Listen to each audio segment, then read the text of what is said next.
दोस्तों, ज़िंदगी खेलती भी उसी के साथ है जो खिलाड़ी बहुत कमाल का होता है। अब आप सोच रहे होंगे मैंने ये टोपी ऐसे क्यों पहनी, क्योंकि मैंने आज जिसके बारे में अपन डिस्कस करने वाले हैं उसका एक्शन भी बड़ा खतरनाक है।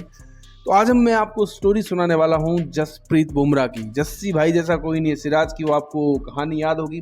उसके बाद में 2017 की आपको नो बॉल याद होगी, कैसे जसप्रीत बुमराह के ऊपर मजाक बनाया गया था। जयपुर की पुलिस ने उनके ऊपर मीम बनाया था। आपको सब कुछ याद होगा 2022 में जब वो नहीं थे तो हमारी हालत क्या हो गई थी। तो उन सब के कैसे वो यॉर्कर किंग बने, मतलब उसके बाद बहुत इंटरेस्टिंग कहानी है यॉर्कर किंग बनने के पीछे। तो आज उन सब के बारे में अपन चर्चा करेंगे। सबसे पहले अपन स्टार्ट करते हैं।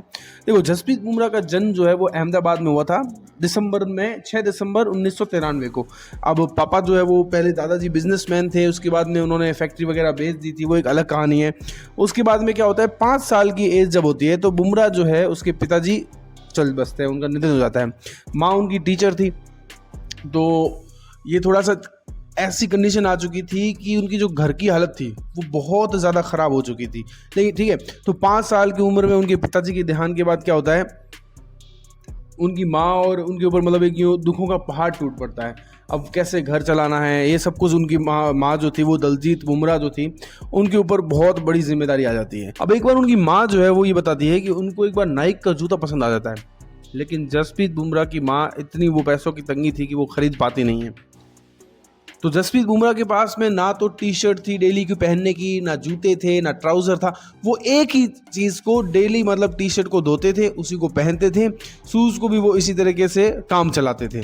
तो नाइक का जूता पसंद तो आ गया लेकिन वो खरीद नहीं पाए। उसके बाद क्या होता है, माँ को वो बोलते हैं कि यार मेरे को क्रिकेट में जाना है, बट माँ उनकी मना कर देती है क्योंकि ये धूप, बच्चे को कौन बाहर भेजेगा, ऐसा वैसा। तो जसप्रीत बुमराह ने एक नया तोड़ निकाला। वो क्या करने लगे, घर पे प्रैक्टिस करने लगे। उनको गेम का बड़ा जुनून था। लेकिन दोपहर में जब माँ सोती थी ना, तो ये उनकी यॉर्कर बनने किंग बनने की कहानी है। जब उनकी माँ सो जाती थी तब वो क्या करते थे, दीवार जहाँ पे फर्श और दीवार का मिलन होता है, कॉर्नर जिसको अपन बोलते हैं, उसके ऊपर वो बचपन से वहीं मारते थे, वहीं पे बॉल मारते थे। अब उन्होंने बॉलिंग किससे सीखी है, लसित मलिंगा को देखते थे, जॉनसन को देखते थे, पाकिस्तान के बड़े बड़े बॉलर हैं, जितने भी बड़े बड़े बॉलर हैं उनको देखते थे। लोग बैट्समैन बनना चाहते थे, इनको बॉलर बनना था। तो ये क्या करते थे, उन सब के एक्शन को देखते थे, उस एक्शन को फॉलो करते करते इन्होंने अपना एक नए एक्शन बना लिया। अब क्या हुआ, वो जो यॉर्कर किंग की बनने की कहानी है, वो क्या करते थे, फर्श के ऊपर बार बार उसको मारते रहते थे। उनको ये लगता था कि भाई इसके ऊपर जब मैं मारूंगा ना बॉल तो आवाज़ नहीं आएगी।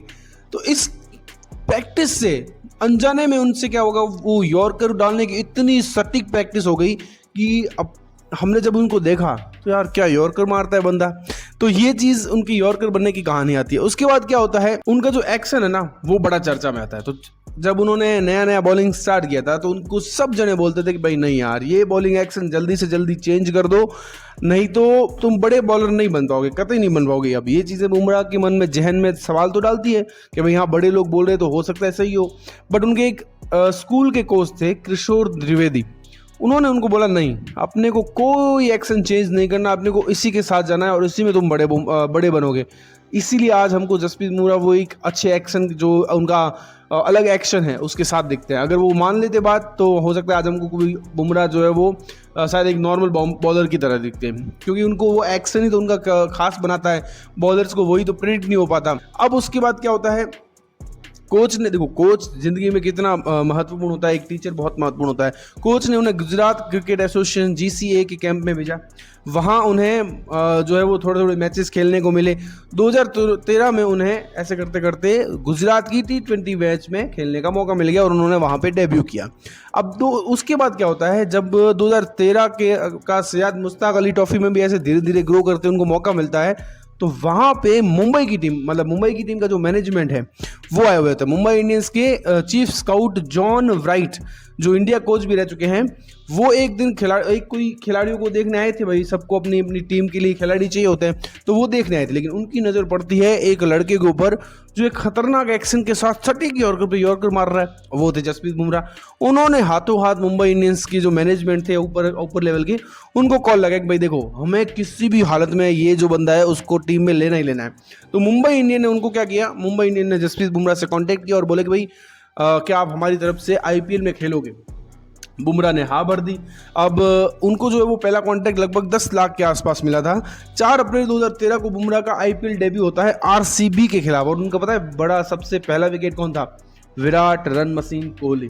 हालांकि विराट ने उस पारी में पहले उनको 3 चौके भी मारे थे, लेकिन फाइनल में उसके बाद में फाइनली बुमराह जो है वो उनको एलबीडब्ल्यू करके बोल्ड कर देते हैं, एलबीडब्ल्यू आउट कर देते हैं। उसके बाद क्या होता है, जब रोहित शर्मा और लसित मलिंगा उनको मिलते हैं तो वो इनको इतना गाइडेंस देते हैं किस तरह प्रेशर में जो है वो यॉर्कर डालनी है, लेंथ चेंज करनी है, ये सब कुछ उनको गाइडेंस कहाँ से मिलती है? लसित मलिंगा के अंडर में जो है उनको मिलती है। प्लस रोहित शर्मा उनको भरोसा जताते हैं कि आप कैसे डेथ ओवर में गेंदबाजी कर सकते हैं। अब मुंबई के पास यहाँ पे 2 हथियार हो चुके थे, लसित मलिंगा और जसप्रीत बुमराह। यहीं से आपको पता हो कि 2013, 15, 17 उन्होंने जो आईपीएल जीतना स्टार्ट किया था, उसमें इनका योगदान बहुत खतरनाक रहा। इनकी बॉलिंग का योगदान बहुत बड़ा था। उसके बाद क्या होता है, अब बारी थी टीम इंडिया में आने की, क्योंकि आईपीएल खेल लिया, मुश्ताक अली खेल लिया, सब कुछ छोटे छोटे टूर्नामेंट खेल लिए, लेकिन इंडिया में कब मौका मिलेगा इसके ऊपर कयास थे। आईपीएल और डोमेस्टिक क्रिकेट में धमाल मचाने के बाद 2016 में ऑस्ट्रेलिया के खिलाफ इंटरनेशनल डेब्यू हुआ इनका, और उन्होंने पहले ही मैच में सेवन स्मिथ का विकेट लिया, और एमएस धोनी ने उनको बताया था भाई हमारा फाइटर है जसप्रीत बुमराह, इस टूर का हमारे लिए फाइटर बना। ठीक है, उसके बाद में लेकिन हर कहानी में एक बुरा दौर आता है। अब यहाँ पे मैं आपको बताता हूँ, जब 2017 में जसप्रीत बुमराह ने फ़खर जमान को आउट तो कर दिया, लेकिन वो हो जाती है नो बॉल।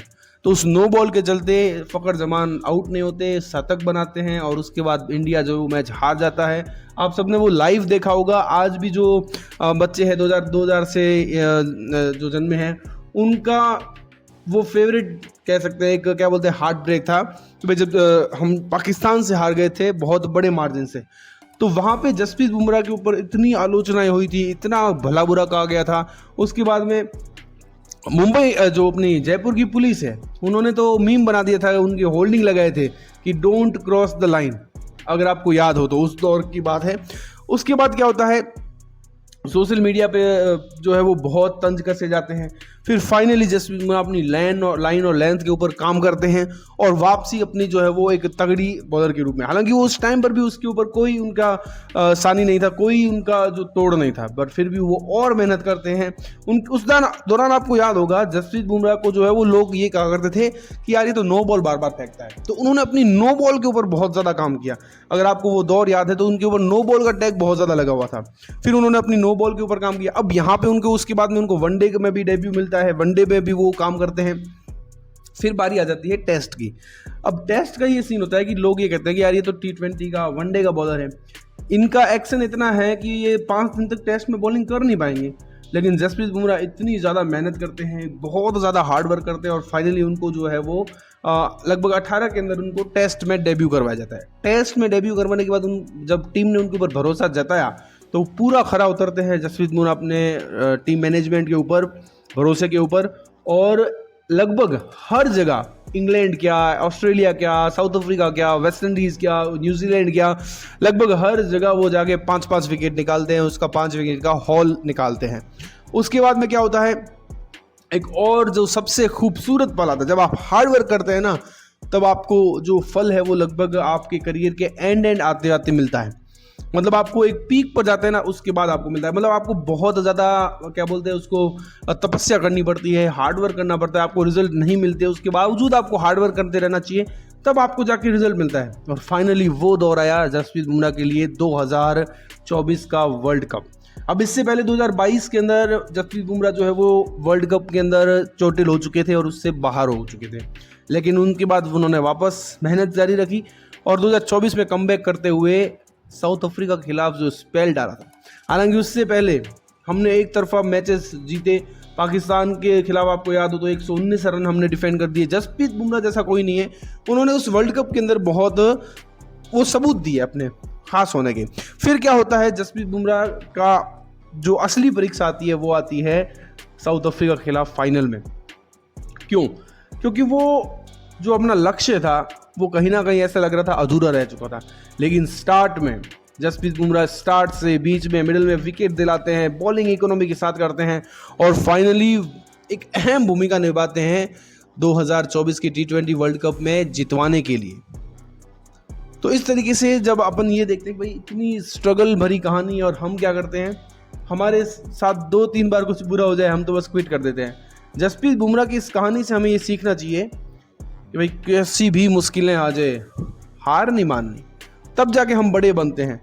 इसलिए मैंने आपको कहा था कि किस्मत भी उसी के साथ खेलती है, ज़िंदगी भी उसी के साथ खेलती है जो खिलाड़ी एक्चुअल में बड़ा हो, नहीं तो फिर आपको छोड़ दिया जाता है। तो अगर आपको वीडियो पसंद आए तो लाइक कर दीजिए, चैनल को सब्सक्राइब कर दीजिए।